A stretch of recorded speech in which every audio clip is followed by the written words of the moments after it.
¿cuáles pueden ser las consecuencias para las listas al Congreso? Quizás se pierde el arrastre que podría tener Cepeda en el tarjetón de las consultas. Pues yo creo que tradicionalmente las consultas a Congreso es al revés. O sea, las consultas a Congreso jalonan las votaciones de Congreso jalonan las votaciones de las consultas, claro. Por eso es que probablemente en la consulta que hizo Iván Cepeda en agosto tuvieron 3 millones de votos, y probablemente en las consultas que tengamos el 8 de marzo veamos 6, 7 millones de votos entre todas las consultas. Santiago. ¿Y si no hay consulta? ¿Qué efectos tendría sobre las listas? Ninguna.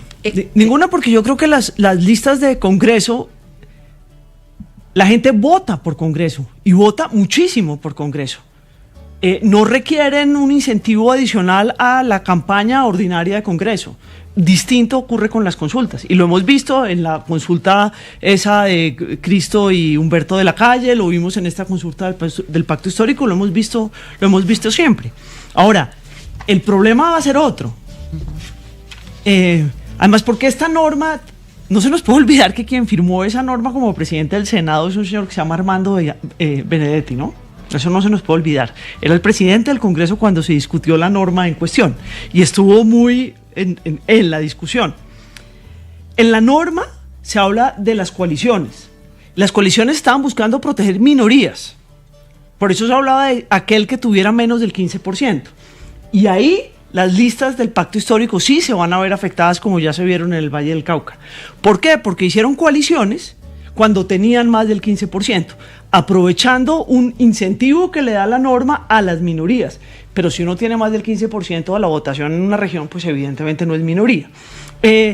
Y a mí me preocupa que eso termine siendo, es que es bloque institucional. No, estoy de acuerdo. Es claro que se demoró el Consejo de Estado para mirar ese tema. Pero una vez ese tema se solucionó, yo creo que el Pacto Histórico tenía el camino clarísimo. Y ese era un juego como ad latere, ¿no? Como de pronto, si tengo enredos, entonces traigo a Roy. Pero si lo que quieren es que Roy participe, pues hay otra cantidad de formas de hacer coaliciones. Están las ofertas de vicepresidencia, hay coaliciones programáticas, hay otra cantidad de formas normales, pero yo creo que los procedimientos son importantes. Que se demoraron, muy bien, sí, pero pues el procedimiento es importante. Vamos a pasar ya con Santiago al tema de hoy. Tenemos distintas radiografías en los últimos días que han puesto en claridad para el país los riesgos de fraude y de violencia en las próximas elecciones. El informe de la MOE, revelado este miércoles, da cuenta de una compleja situación. En el país tenemos 170 municipios, tanto con riesgos de violencia como de fraude electoral. Y esto representa nada menos que un 11.02% del censo electoral. El riesgo extremo se concentra en 81 municipios, un aumento del 65% frente a las elecciones del 2022, cuando eran 49, mientras que el riesgo medio incrementó en 123. Y ahorita hablábamos con Santiago porque digamos que el riesgo del 2022 está planteado, y eso lo quería hablar con Jorge, de otro tipo de organizaciones en el país. Y hoy tenemos este riesgo, pero además con organizaciones criminales con otras formas. Cuando hablamos de riesgo por fraude, la MOE encuentra 383 municipios en riesgo para la Cámara y 334 para el Senado, cosa que me parece una distinción increíble. O sea, ¿por qué una cifra tan específica para Cámara y por qué otra para el Senado? Mientras que el riesgo de violencia son 339 municipios, aumento de nuevo del 85% frente a las elecciones del 2022. Esta semana la Fundación Ideas para la Paz dio a conocer un reporte en el que se asegura que hay 27.000 hombres en armas en Colombia, un aumento de 5.000 en el último año, siendo casi la mitad de ellos del Clan del Golfo. Y este informe también plantea incrementos en temas como enfrentamientos entre grupos armados, aumento 85% en desplazamientos forzados, aumento del 133% en casos de secuestro. Ambos informes revelan cuáles son las zonas de mayor afectación humanitaria, que siguen siendo Cauca, Arauca, Catatumbo, el Andén del Pacífico, sur de Bolívar y Putumayo. Y como si fuera poco, tenemos el informe de Human Rights Watch, que plantea el recrudecimiento de la violencia en Colombia. Alejandra, ¿cómo desarrollan este estudio? ¿De qué manera se establecen esas variables que les permiten combinar los riesgos de fraude electoral y los riesgos de violencia, que es un poco la gracia del informe, ¿no? Sí, mira, la tarea de la misión de observación electoral, en esto participaron 17 instituciones, de ellas 10 universidades. Aquí es importante reconocer el trabajo de la Universidad del Cauca, de la Universidad Javeriana, está la Flaxo de Ecuador, está la Sergio Arboleda, la Universidad Rosario, Universidad del Norte, es decir, hay un grupo de 10 universidades con sus académicos y analistas provenientes de las organizaciones de la sociedad civil, que establecimos desde el 2007 una misma metodología que nos permite hacer comparables tanto los procesos electorales de Congreso como los que tenemos de elecciones locales, y por eso podemos comparar con elecciones anteriores. Nosotros tenemos unos riesgos indicativos de fraude electoral.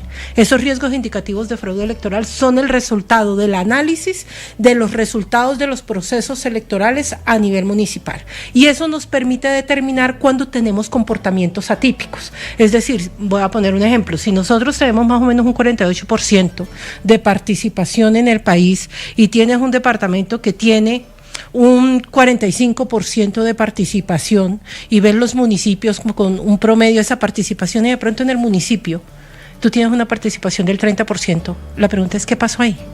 ¿Qué es lo que está pasando en ese municipio? Y si en las elecciones siguientes te salta una participación del 60%, vuelve la misma pregunta: ¿por qué tenemos esas variaciones en la participación? Porque hay determinados comportamientos de votos nulos. Entonces, el tema de los votos nulos normalmente está relacionado con que se anula el voto para que determinados candidatos puedan ganar. Yo le anulo el voto para Diana, para que Daniela pueda tener una mayor votación. Tarjetas, lo mismo, lo vemos no solamente con participación, votos nulos, tarjetas no marcadas, y eso nos permite hacer la radiografía del municipio. Nuestra lógica es electoral. Y a ese superponemos un mapa, otro mapa, estrictamente que es de violencia. ¿Qué tipos de violencia? La violencia que afecta a un proceso electoral, que hace seguimiento desde el inicio del periodo preelectoral, es decir, exactamente hace un año. El 8 de marzo del año pasado se empezó a hacer la medición de violencia. ¿Qué tipo de violencia? ¿Qué tipo de violencia es esa? Contra liderazgos políticos en un principio, y pasamos a liderazgos sociales y comunales vía CITREP, que son quienes se vuelven candidatos. Violencia contra periodistas que cubren temas de política, corrupción y de gobierno, temas de la administración pública. Solo esos periodistas, esa es una información que entrega la FLIP. Enfrentamientos que hay entre los diferentes grupos armados que se van volviendo más sensibles en el momento en que te acercas al proceso electoral. Tienes también, tenemos el de violencia, el de liderazgos sociales, desplazamientos forzados y confinamiento. Mejor ejemplo es el del Catatumbo. Es decir, Catatumbo sufre el año pasado y este año unos procesos de desplazamiento muy grandes. ¿Qué vemos entonces en el tema de inscripción de cédulas? Incremento de la inscripción de cédulas en el TARRA. Pero eso ya sería, digamos, esa ya no sería violencia, tipos de violencia electoral, sino fraude, ¿o no?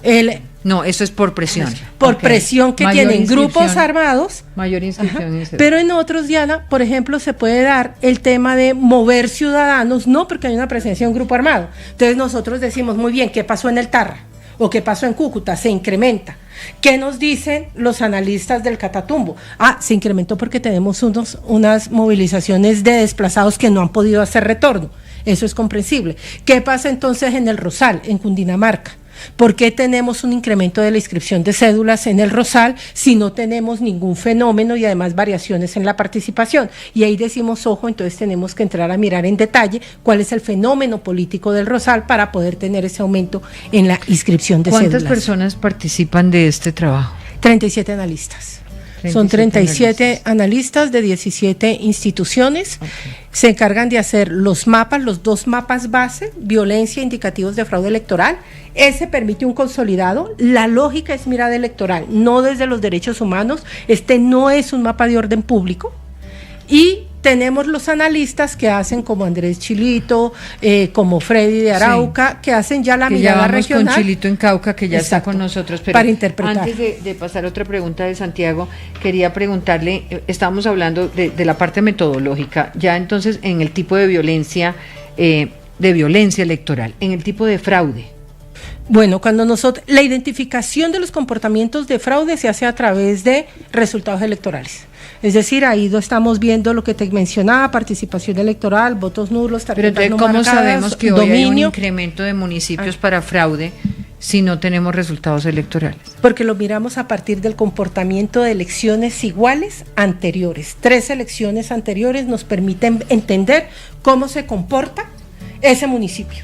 Y si ese municipio se comporta de acuerdo a cómo se está comportando el departamento y cómo se está comportando el país. Si tiene un comportamiento diferenciado, significa que tiene resultados atípicos.